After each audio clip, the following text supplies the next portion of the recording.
thanks for staying with us here. We had a lot to talk about. That's such an attractive day of Test match cricket. Michael Vaughan, Brett Lee and Alyssa Healy still here. Well, Vaughan, I want to get all of your thoughts about the position of the game in just a moment, but we've got to go back to the start to tell a bit of the story of what unfolded. Dramatic news, Steve Smith. This was earlier this morning.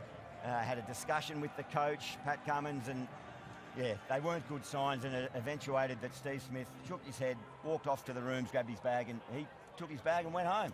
Yeah, he took his bag and went home, and Usman went, thank you.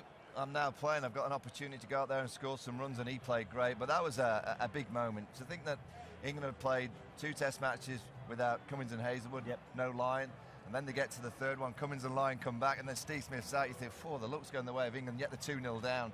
They've had a little bit of fortune with those kind of selection moments, but it was a big play this morning when we arrived at the ground. And to see Steve Smith, a legend of the game, a great player, walking through the tunnel just where we were, it was a sad moment for him. Yeah, and it looked like he was really disappointed, as if he'd been overruled, but he'd been struggling with sort of vertigo-type symptoms. It allowed Usman Khawaja to come in, not to open. Travis Head stayed in that top spot. Usman came out at number 4, and he survived an early chance and then made a real fist of it. Yeah, and that's the thing. Like, he probably would have came into today's match not knowing that he was going to play, and sometimes that's good because the nerves don't have time to kick in. But the fact that he went out and peeled off 82. The conundrum now is what happens. You know, he's actually proven he can bat at number 4. If he's going to continue with the Australian cricket team, and you have to remember too, he wasn't dropped through lack of form. He was dropped because he was ruled out because he was injured.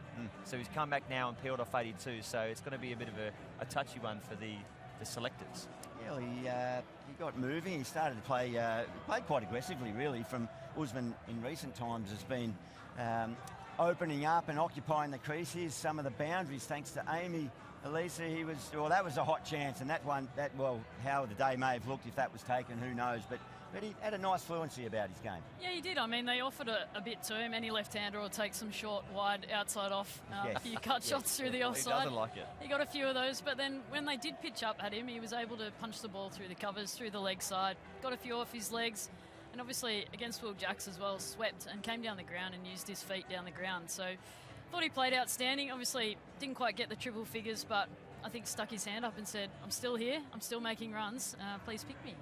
Yeah, maybe Vaughan played with a bit of freedom as a last chance saloon. I don't really care what happens. It remains to be seen. Still a lot to go in this Test match. Still could play another very, very important innings in the second innings. A guy who will be searching for runs in the second innings will be Cam Green. He came in, he was dismissed second ball, a little chip up to mid-wicket. Where do you see him? Do you see him doing the things that Australia are hoping that he can do? Oh, he's a player, but that's a mistake. And I don't think it'll be the last player that we see get caught out of mid-wicket. Yeah, sure. On a slow wicket where it's just stopping slightly. If you look at the way that Alex Carey's played, he's played the ball right under his eye all day. You look at Cameron there, a young player, played quite a few Test matches now, and I guess the conundrum around Cameron, and he goes for a huge amount of money last night, so people are looking at that, and he comes out and plays a shot like that. That's just a little bit of lack of game awareness about what the pitch is doing. But you mentioned Usman Khawaja, the selection going forward. English had a chance to go and get a big score, which would have put even more pressure on Cameron Green, but you got to remember Cameron Green's an all-rounder, and he can have an impact. Now, that's why, as an all-rounder, they're very fortunate in a way. You get out for naught, he's got an opportunity tomorrow with the ball in hand to go and get 3 or 4 wickets, and then everyone forgets that kind of mistake that he's made today. But clearly, he's got all the talent.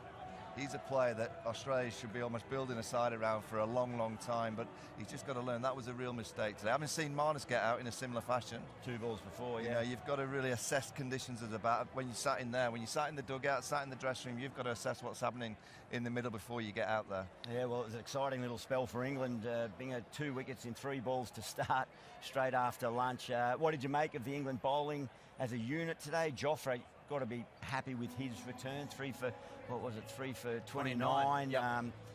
He had energy. He was the first one to open it up. Yeah, and look, that one there was an absolute rip snorter. 148 Ks right in the money.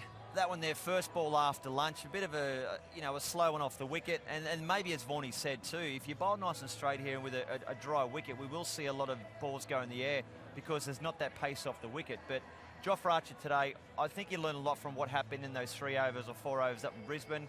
He bowled a lot better on that line in terms of bowling on middle and off stump. He's still by a little bit short, but 28% there or thereabouts in that good area. So that showed me that he's back to good form.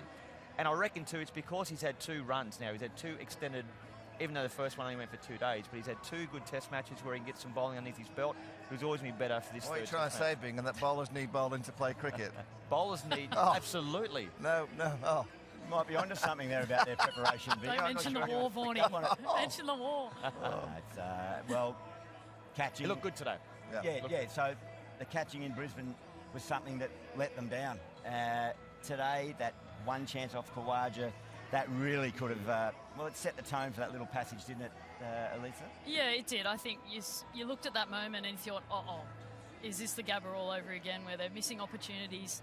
But I thought out and out they actually fielded really well today. I know we're looking at missed opportunities here, but I think for the most part of the day they fielded really well. Harry Brooks one could have been more costly. At the end of the day, they got a nice partnership and got on a bit of a roll, but they got themselves in the game by creating opportunities, and their fielders most of the time did back them up. A couple of really tough ones, but they hung on to some really good ones as well. They really did. This was Travis Head caught by Zach Crawley. Tall man. That's But also, Gilly, if you go back to Brisbane, I think you're all talking, as you should have been, about the body language of the England team in the field. Yeah. They were strong in body language today. They were all were nice and up. They had their chest pumped out.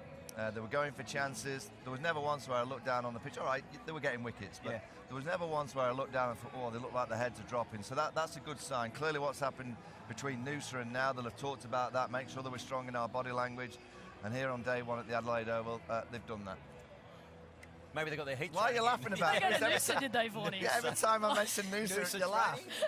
I was happy with them in Noosa. I agree with you, though. I thought the same thing watching. Every time a new batter came to the crease, every time they sniffed an opportunity, there were lots of guys rushing in at the batters, which I think just creates a bit of a presence. Ben Stokes was the one driving that, but they were all in there, just having a little bit of presence, putting a little bit of pressure back on the Australians, and that's what Test cricket's all about. You've got to sustain that pressure. Loved a little bit more with that new ball, though. Just a bit more energy. They were cooked because they put in the whole day. Yeah, but just a bit more energy from the fieldsman.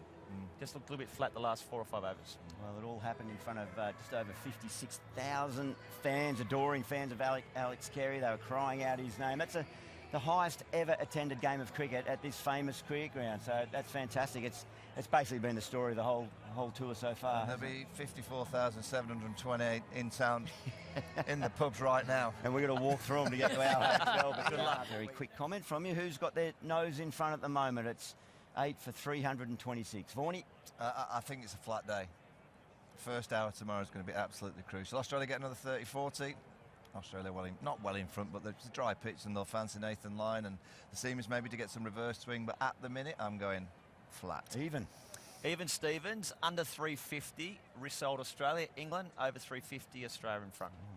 All right, well, I'll take the splinters. I'll pick a side. I'm going to go Australia. I think they'd take that. They'd take that on day 1.